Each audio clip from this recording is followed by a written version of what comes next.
सोचो, एक देश चैन की नींद सो रहा हो और अगली सुबह उठते ही पता चले कि उस देश का प्रेसिडेंट ही गायब But है। we are getting confirmation that the president is missing. ना कोई रेजिग्नेशन और ना ही इमरजेंसी और ना ही कोई पब्लिक अपीयरेंस, बस एक खामोशी और दुनिया भर का सवाल। 3 जनवरी 2026 को लगभग 150 यूएस एयरक्राफ्ट अलग अलग जगहों से उड़ान भरती है और वो सभी करीब 2 बजे एक साथ वेनेजुएला में एंटर करती है, जिसके बाद टोटली वहां के रडार सिस्टम को कंफ्यूज करके डिस्ट्रॉय कर दिया जाता है और देश के सभी मिलिट्री एयर बेसेस को कंट्रोल में ले लेता है। फिर राष्ट्रपति भवन में एंटर करके वहां के प्रेसिडेंट मुदारो को अरेस्ट कर लेते हैं और ये सारी प्लानिंग किसी और की नहीं बल्कि अमेरिका की थी। लेकिन सवाल यह है कि क्या ये किडनैपिंग थी या फिर लीगल अरेस्ट या फिर इंटरनेशनल पॉलिटिक्स का कोई साइलेंट ऑपरेशन, क्योंकि वेनेजुएला के प्रेसिडेंट का ये केस सिर्फ एक लीडर की कहानी नहीं है। ये वार्निंग है उन देशों के लिए जो सुपर पावर के खिलाफ खड़े होते हैं। और आज हम सिर्फ न्यूज नहीं सुनेंगे बल्कि पावर का एक असली चेहरा देखेंगे और ये समझेंगे कि सच इतना महंगा क्यों होता है।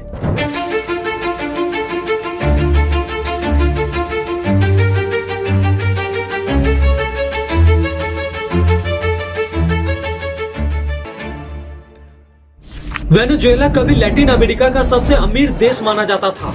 भले ही ऑयल ने इस देश को अमीर बनाया और ऑयल ने ही इस देश को पॉलिटिक्स का बैटलफील्ड भी बना दिया। और जहां ऑयल होता है वहां सिर्फ बिजनेस नहीं होता बल्कि वहां पावर होती है। 1999 में वेनेजुएला के क्रांतिकारी लीडर ह्यूगो चावेज का राइज होता है।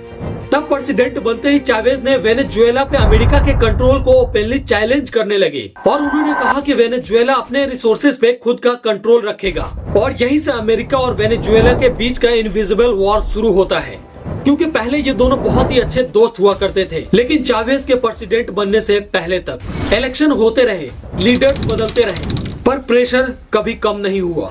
अमेरिका ने वेनेजुएला के ऊपर सैंक्शन लगाए, देश को गृह युद्ध में धकेलने के लिए प्रोटेस्ट करवाया, इनस्टेबिलिटी पैदा किया, लेकिन फिर भी वेनेजुएला ने इसे किसी न किसी तरह से कंट्रोल करके रखा था।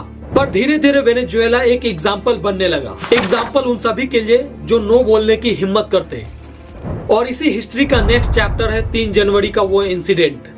अमेरिका हमेशा डेमोक्रेसी और ह्यूमन राइट्स की बात करता है तब जब उसके सोल्जर्स मारे जाते हैं। वेनेजुएला का ऑयल रिजर्व्स दुनिया का सबसे बड़ा रिजर्व माना जाता था और अमेरिका के लिए ये सिर्फ ऑयल नहीं बल्कि स्ट्रेटेजिक पावर थी। इसलिए उसने वेनेजुएला के ऊपर इकोनॉमिकल सैंक्शंस लगाए, जिस वजह से वहां की करेंसी गिरने लगी और इन्फ्लेमेशन रेट बढ़ने लगा, जिससे पब्लिक का गुस्सा नेचुरली गवर्नमेंट पर आने लगी। और ये प्रेशर पॉलिटिक्स का पुराना फॉर्मूला था, जिससे या तो लीडर्स झुक जाएंगे या फिर सिस्टम को तोड़ दिया जाएगा। लेकिन वेनेजुएला ने झुकने से मना कर दिया और इसी जीत की कीमत आज पूरी दुनिया देख रही है। और वेनेजुएला के प्रेसिडेंट मादुरो सिर्फ एक पॉलिटिशियन नहीं बल्कि एक सिंबल बन चुके हैं, सिंबल रेसिस्टेंस का, सिंबल इंडिपेंडेंस का, क्योंकि उनके स्पीच डायरेक्ट अमेरिका को टारगेट करता था। और एक बार तो भाषण देते हुए उन्होंने कह दिया था कि we are not your colony. लेकिन हिस्ट्री बताती है कि अमेरिका कभी भी अपनी पब्लिक इंसल्ट नहीं भूलता, इसलिए उन्होंने मादुरो को डिप्लोमेटिक वार्निंग दिया, प्रेशर बढ़ाने की कोशिश की गई। साथ ही वहां के ऑपोजिशन को इंटरनेशनल सपोर्ट मिलना शुरू हो गया, जिससे इंटरनल स्टेबिलिटी को हवा दी गई। और फिर आई वो रात जिस रात सब कुछ बदल गया, क्योंकि उस रात प्रेसिडेंट हिस्ट्री बन गए।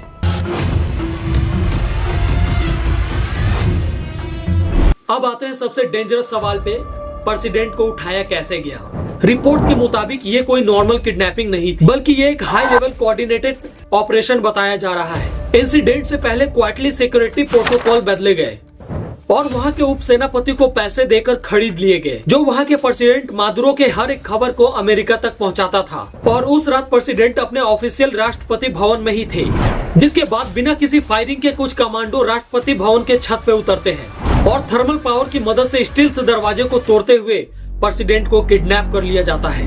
ना कोई फायरिंग और ना ही कोई पब्लिक चाओस, कोई भी सीसीटीवी फुटेज पब्लिक नहीं की गई। और यही सबसे ज्यादा सस्पिशियस बात है। अगली सुबह सिर्फ इतना कहा गया कि प्रेसिडेंट इस कंट्री में नहीं है और अमेरिका अपने एयरक्राफ्ट के ऊपर से ये फोटो रिलीज करता है कि प्रेसिडेंट मुदारो अब हमारे कब्जे में है।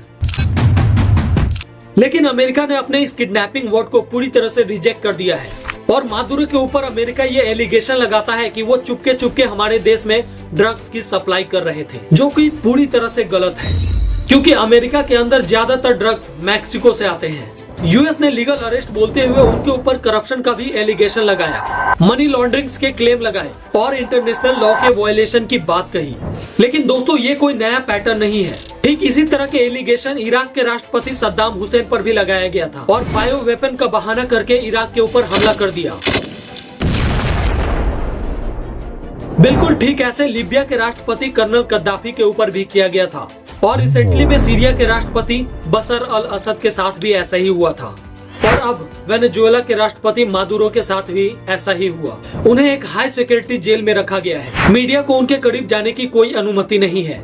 भले ही ये प्रेसिडेंट दुनिया के सामने है पर आवाज नहीं है और जब आवाज छीन ली जाती है तो नैरेटिव लिखना आसान हो जाता है। और अब वेनेजुएला के अंदर एक पपेट सरकार बनेगी और ये सब बिना एक गोली चलाए हो गया और यही है मॉडर्न वॉरफेयर। लेकिन दोस्तों ये सिर्फ एक वेनेजुएला का केस नहीं है बल्कि ये एक प्रेसिडेंट सेट करता है। ईरान जैसे देश ऑलरेडी प्रेशर में है, रशिया के एलाइज रडार पर है और लैटिन अमेरिका का anti US leadership watch list में है और मिडिल ईस्ट की इंडिपेंडेंस अनकंफर्टेबल है। जहां ऑयल, गैस और मिनरल्स है वही जियोपॉलिटिक्स का बैटलफील्ड है। आज प्रेसिडेंट, कल प्रधानमंत्री और परसों कोई और। सवाल ये नहीं है कि वेनेजुएला के प्रेसिडेंट के साथ क्या हुआ, बल्कि सवाल यह है कि दुनिया ने कितनी आसानी से इसे एक्सेप्ट कर लिया। क्योंकि जब पावर से सवाल नहीं किया जाता तो पावर और ज्यादा डेंजरस हो जाती है। पावर परमिशन नहीं मांगती बल्कि एग्जाम्पल सेट करती है।